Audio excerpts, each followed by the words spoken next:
I'm Erin. I am, as Haley said, I'm a marketing strategist and a copywriter, and I work with founder-led B2Bs and startups on figuring out how they are going to first define what their message is and then share it with the world. So I have a framework that I call the Reach Visibility Trajectory, and it starts with figuring out your market, doing the research, that's the R. E is engaging by figuring out your positioning so that you can figure out how what you do, what drives you, also serves your customers' needs. So it's like this Venn diagram, what they want, what you can deliver, and what you do is in the middle. And then we figure out how to get in front of them online. A lot of times it's website copy, but it's not always website copy. There are other pieces. Finally, the next step is figuring out how to drive them to you in the first place, that lead gen. So where we're going to kick off today is kind of in the C and the H of the Reach Visibility Trajectory, which is to create an online funnel and then hook them and keep them coming back. So how did I get here? Why am I here? The list of things that I've done really does read like two truths and a lie. I have been a helicopter flight seeing base manager in Alaska. I have been a tour director. I have been a graphic design agency manager or traffic manager for an agency. I have been an author PR person. I have been a writer for a long time, and I have done a lot of other things in there, including growing up and working in the travel industry. So I've done a lot of event management, event planning, and all the other things. So how does that relate to these systems? Everything that I have done, I've had to systematize because I've worn so many hats that the way I think of new projects and the way I think of new endeavors is I figure out what the system's going to look like. That way, when it comes in, my little lizard brain isn't going nuts trying to figure out, like, how am I going to accomplish all of this? So everything is systems oriented. And I think the biggest thing to know is that as a solopreneur or as a small business owner, you are often, in addition to being the face of the company, you are the marketing department and you are the sales department. And so in a bigger company, those two departments have a lot of alignment they've got to do to make sure they're on the same page. In a smaller company, you get to be all of it, which means that not only do you maybe not have to work quite as hard, but you do have to like make sure that all of the hats are in alignment, that they're not, I'm not going to take that analogy as far as I could go because that could get really awkward and strange fast. But suffice it to say that you've got to have your ducks in a row so that you're not going crazy. I saw Haley just made a really funny face that I can't replicate. So I'm going to just go with it. But she was like, oh my gosh, things are going nuts. So let's figure out like what these systems are, how you need them. I have created for you a special handout that I'll make sure that you have access to at the end of this training. But if you want to snag it to start with, it's erinpennings.com/WEN lead gen, and you will get access to the checklist that goes through everything, as well as a copy of the slides that I am not sharing because I'm speaking directly to you. So before we get into the real meat, I created this training because my best friend has a hot tub. Oh, thanks, Haley. My best friend has a hot tub sales business. And what we discovered was that her salesperson was sending out follow-up emails to people, and they had her business name in the subject line. And it was basically like, do you still want a hot tub? Cool, let me know. And that was it. That was the email. And it's like, I wouldn't open that. There's no way. And so if you are doing this, a lot of what I'm going to show you is emails. The number one thing you have to do is create a subject line that people want to open. So pay attention. What are the subject lines that you open? It could be as simple as quick question. I see a lot of you shaking your heads. I mean, nodding your heads or shaking your heads, depending on the point of the story. So what we were able to do is rewrite all of her follow-up emails. We created a series of 4. And Callie's salesperson is now able to send these out, and it's incredibly effective. Like, her open rates have gone up, the response rates have gone up. We're only a month in, so I don't have some specific sales numbers because hot tubs tend to have a longer sales cycle, but just seeing the interactions has increased. So I realized that Callie is probably not the only business owner who has this problem, who has either a lack of follow-up or follow-ups not done well. So most businesses leave way too many leads on the table. And I want to make sure that you have the tools to not do that. Because as I said, yes, you need the leads, and that's the first system we're going to talk about. It's getting and nurturing your leads in the first place. But once you've got them, are you letting them die in the vine? Are you following up appropriately? And I don't care what your business is. I don't care if you're service-based, if you're product-based, if you are, I don't know what there is between those two, like what a third option would be. But I don't care what it is. If someone contacts you, there are multiple ways to follow up, whether you sell a $5 product or a $50,000 product or somewhere in between. So let's talk about getting and nurturing leads. I'm going to minimize myself here so I can do this. If I will check back in for comments here in just a second. Okay. So how do you get leads in the first place? You probably get them by referrals. You might get them from your appearances online, from speaking at events, from just showing up online at networking events, maybe at networking events in person if you have gone back to in-person events. You might be getting a lot from social media, but you might also be getting some from lead magnets and lead generation. So what is a lead magnet? If this is a new term to you, that's totally okay. A lead magnet is when you go to a site and you input your name and email address in exchange for something. And that's not the only path to it, but that is the most common. And so it's basically an ethical bribe to say, here, I have something of value to you, to give you. If you're interested, I'll send it your way. And then that gives you an opportunity to follow up with some other valuable information. So some of these things might be PDF downloads, guides and ebooks, worksheets, checklists. I've seen a lot of people do videos. I've seen people do like an email course where they drip out a different lesson every day where it's one minor takeaway. I've also seen people use low ticket offers. Like if you have a $1,000 offer, maybe the initial one is $10 and then eventually that'll upsell to $1,000. I don't want to get too deep into this because this isn't actually a talk on lead magnets or lead gen, but I just wanted to make sure that we're touching on that. The basic anatomy of a really good lead magnet, though, is not overdoing the resource, because you want people to be able to get a very quick win. You want it to solve one problem that they can take action on quickly. And it can be something you're already doing. So it's also got to include an intro, why you, and contact information. Because that way, if it's a PDF that someone downloads and prints out, how are they going to know where they found it if your contact information isn't on there? I created one for a client one time. They were a large accounting firm, and it was a workbook on how people could know if they were actually ready to hire a very large accounting firm. So it can be anything. It was their process that was baked in, but we were able to turn that into something valuable. Then once you've got people saying, oh, I want this thing that you've got, it's all about the nurture. And it needs to be, I say nurture them with love. It doesn't have to be love bombing anyone by any means, but it needs to deliver something that they want that's valuable. Make it a subject line that people want to open, give them an introduction to you, show them how you get wins, and give them a next step. And that's truly the anatomy of every single email that you want to send out. It needs to deliver something of value, make them want to open the email. And again, I want you to pay attention to some subject lines that are valuable.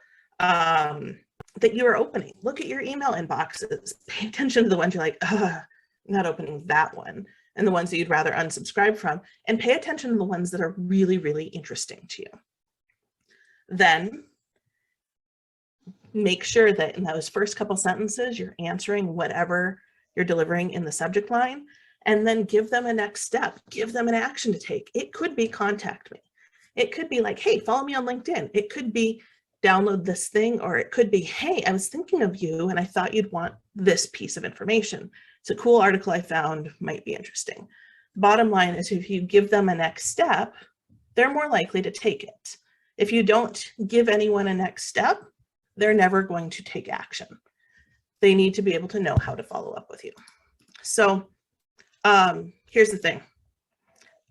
A lead magnet and nurture sequence may or may not be for you based on how you sell. But let's say you have a Facebook group and you do most of your selling through there. How are you welcoming people into your Facebook group when they join? Do you just let them in, or do you gather an email address where you can maybe send out a follow-up? Do you direct message them just to be like, hey, wanted to introduce you, here's how you can engage in the group? Or do you tag them in a welcome post? If you're doing one of those things, great. If you're doing all of them, fantastic. If you're not doing any of them, it's probably worth your while to step up and add one of those in. So that's the first process here that we want to talk about. The next one is follow-ups. So how often do you follow up with your leads? Might be immediately. You might say, I don't, which is fine. That's why we're here. You might say I follow up with them once after an introduction, a call, or I send out a proposal. And after that, I don't do anything. And if you're in that third category, I don't have a statistic, but you are really, really far from alone. So what can you do to follow up with them? I'm actually going to share my screen here. There are 9 really great practices that I typed up, and we'll run through them. Oops, you don't need to see my Zoom thing. Best practices for follow-ups are to actually do it within 24 to 48 hours, to get personal and show that you actually were paying attention to whatever they were saying. Ask open-ended questions like who, what, when, where, why, and how. Because if you ask a yes or no question, people can say no, and they're more likely to say no. But if you ask something that's like, hey, when are we ready to get started? What were your goals for this thing? They're more likely to respond, especially if you make it friendly. It's easier to say yes to something when you don't actually have to say yes, when you can just say, oh, this is what I was thinking. Set a reminder for your follow-ups. If it's in your calendar, great. Haley just talked about having an awesome calendar. There are some great tools you can use to automate some follow-ups. Dubsado has some.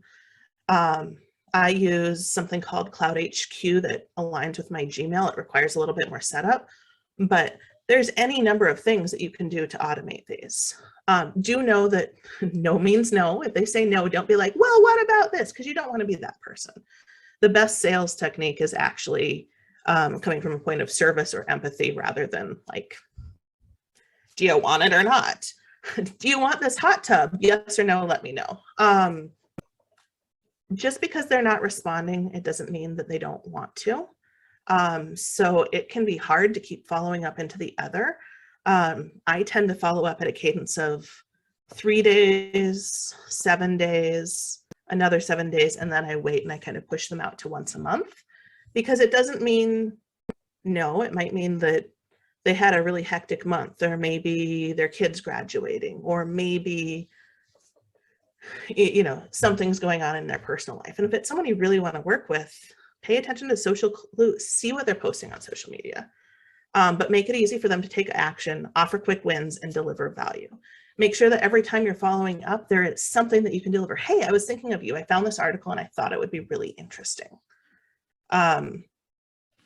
Yeah, so that brings us to the next one. I'm going to unshare the screen now so you can, not that my face is spectacular, but I like watching actual humans speak. The next one is an onboarding project or sequence. Do you have an onboard? How do you get people in the door? Once they start working with you, what does this look like? If you're delivering a product, what does this relationship look like? How do you set the stage for the rest of this relationship? I don't know how many of you are actually using onboarding project sequence type emails and how many aren't, but make sure they understand how to work with you. Even my favorite products that I'm purchasing, I just bought from Primary for my kids. They have a really cool onboarding email. It's like, hey, welcome to the Primary family. All of it, and it's like, here's what you can expect. Here's what you can buy. Yeah, Haley, you send out here's how we work and here's how to get in touch with me. It usually sets the stage for how you communicate. It sets the stage for, how you can give them quick wins. You re-enroll them in this decision to buy from you. You lay out the schedule of how you're going to do things, how you're going to talk to each other. You're outlining objectives and benchmarks, and you're also maybe reminding them of referral opportunities, which is a really cool thing to be able to do. I was recently at a conference in Nashville, my very first one in person since my kids were born, and there was a UX copywriter from a task management company. She works with Asana, and she was speaking, and she said, every single touch point is an opportunity to optimize the experience. Her name's Raven Douglas, and she's brilliant. And I was like, well, how can I make sure that I'm optimizing the experience for my audience? And it comes up with subject lines are one of them. How can I make sure that even when I'm sending a proposal, it's not like your proposal is here, but it's like, hey, your new website copy awaits, your new and improved website copy. You know what I mean? Like there are ways to do this and make it really cool. So how can you add a personal touch to every single email you send out? And if you don't have a one-off project, how can you send out regular updates that are continuing to re-enroll them and like build on that customer experience? How can you continue reinforcing goals and expectations, explaining why you're sending an update, giving them next steps, asking them for any input, including things like feedback that, hey, how's this going? Do you have any questions? What wins have you gotten?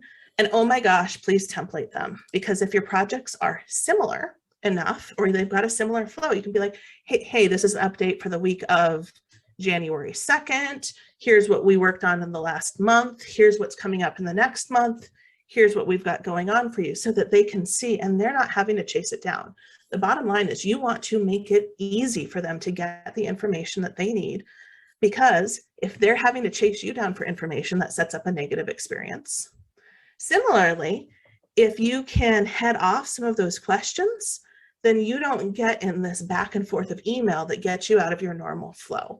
If you can set aside, I don't know, say Fridays to send out these updates, or depending on the cadence of your projects, it just gives them something automated. Similarly, if you're shipping out products, hey, we're at work prepping your order. You know, we've got the cute elephant print tissue paper just for you. There's rainbows all over it. We said your name. And I'm trying to remember the brand that does some really, really awesome. Like, we laughed so hard when we saw you, or, you know, we were so happy that we laughed until we cried when we saw that you joined us. And it's not personal, but it just makes people go, oh, this is the brand. This is the brand that I want to work with. And then they say, oh, we all kissed your package goodbye as we dropped it off with the UPS man. Something where it just adds to whatever the personality, whatever the vibe is. And if you are not the warm, fuzzy, cuddly, you know, rainbows and unicorns vibe, that's fine. But figure out how you want to make people feel and make sure that that's coming through in every written interaction. Your onboarding and updates are instrumental to client experience and referrals. And if you're not doing them, if you're doing them at all, like Haley says, having a contract at all is better than having no contract. I think you said that, and I think I may have like added my own twist to it. But just like, even if you're not updating and onboarding to the degree that you would want to, doing anything to kind of manage those communications and those expectations is instrumental to creating a client experience where they're going to be like, wow, working with this company was amazing. I want to keep working with them. Which sets the stage for the final system, and that is offboarding. So the best practices for offboarding are, once again, like the follow-ups, to actually do it. A lot of times when we hand over projects, there's no follow-up after that, and those are often leaving projects and opportunities on the table. So actually do it. If possible, and if it's applicable to your business, ask for a brief. You can tell it's Saturday afternoon, a debrief. So you're actually picking up on all the things that are working, not working, etc.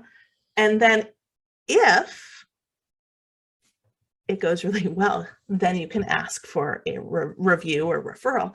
If they're like, you know, it was really discouraging, that's also really good to know, because it allows you points to go back and improve your process.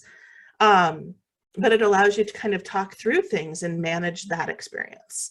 And I'd encourage you to ask open-ended questions like, you know, what really surprised you? What went well? What could have gone better? To trigger those questions, those answers that are more than yes or no. And it's also an opportunity to be like, oh, you know, now that you've got this, by the way, now that you have this website copy, you know, how are you going to get people there? Have you thought of a marketing strategy? Do you have a funnel? It creates an opportunity, and that's speaking to my knowledge and expertise, but it creates an opportunity to talk about either next steps or next projects. And then make sure you're letting them know that you're going to ask for updates, so that it gives you an opportunity to, again, follow up down the road. Hey, how did this land? Did your conversions improve? Are you getting results? Do we need to tweak anything? So make sure that you're following up for those. And of course, ask for referrals, and then you can go back to that system number 2 and follow up. So I do also have some words are good. Did I say onboarding again? I meant to say offboarding. Sorry, Haley. Thank you. Thanks for catching that for me. A lot of people like cold emails. A lot of people hate cold emails. If you have really good referral systems, you might not need them. But if you ever are in a point where you need to do some cold emailing, where your audience is so cold that they're shivering out in Alaska, and you want to figure out how to do them right, here are 5 things that you want to do.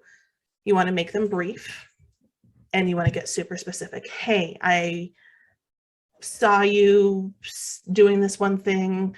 I have an idea for improving your system, or for improving the way you do that one thing.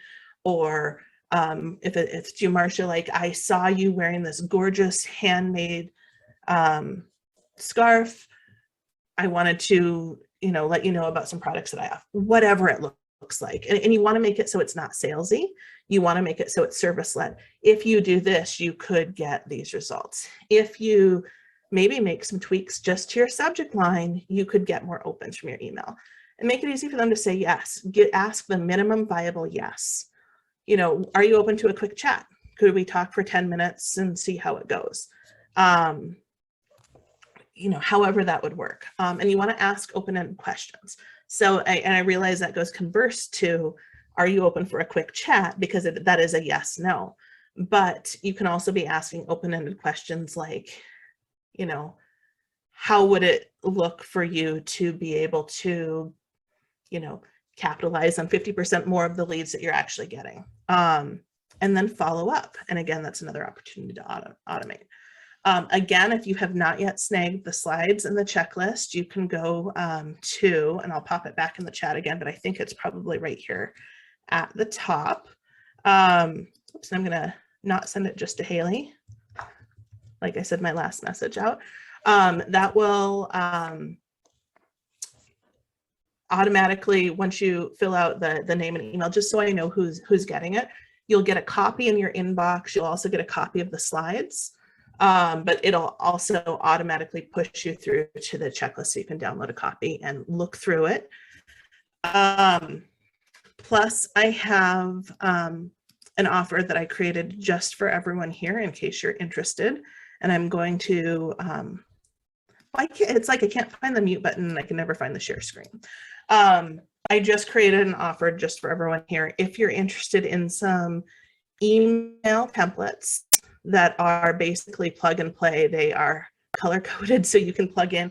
It's like your words go here, and then you can kind of see how it works out. And it now says my internet connection is unstable. So I apologize if this isn't coming through.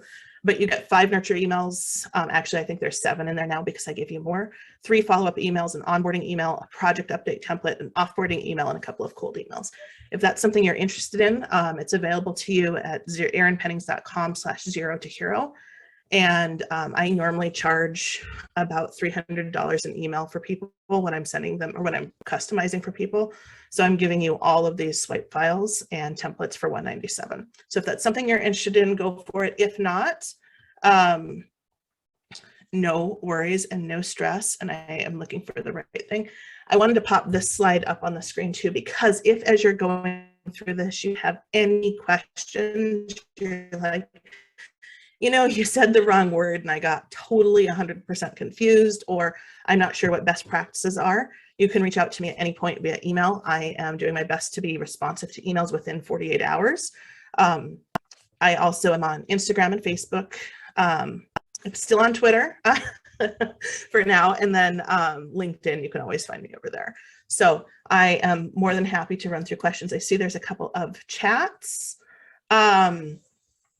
Yeah, and I'm very much looking forward to answering questions. If you have any questions, let me know. I know I moved through a lot of information very fast because I nerd out over this stuff, and there was a lot of information. So I don't know how to unspotlight myself, Haley. And oh, yes, you said I'm really uncomfortable about cold emails lest they should think I'm spamming them. Yeah, it's that's a challenge, right? And if you're not comfortable, if it's not something that you want to be doing, then leave it off. But I think it's always good to have best practices and to have ideas for what you can use. There are ways to make them work. I've hired people who have cold emailed me before, but I also don't enjoy doing a ton of cold emails unless I have a very specific offer, a very specific audience. And I am not an attorney by any means, but your anti-spam laws, generally speaking, you can email someone once if they have not opted in, or if there's opportunities to, if you can prove that there's a legitimate reason. But if you're blasting out the same email to 100 people who have not opted in, that's a no-no. And I think the bottom line is you want to be ethical. You want to come from a place of service. Like, I'm not going to send a blanket email to every accounting person. That is, I work with a lot of accountants. So I'm not going to send a blanket email to all of them. I'm going to find someone whose values align with mine, who I'm like, oh, I love what you're doing in this space, but man, I think we could make some improvements and get you to show up more as a thought leader. Or I think we can do these things. Here are some of the ways I've helped other people. If you're interested in chatting, I can help you too. So you don't want to follow up too many times. And if people are like, hey, I'm done, you be done. And, so I hope that helps.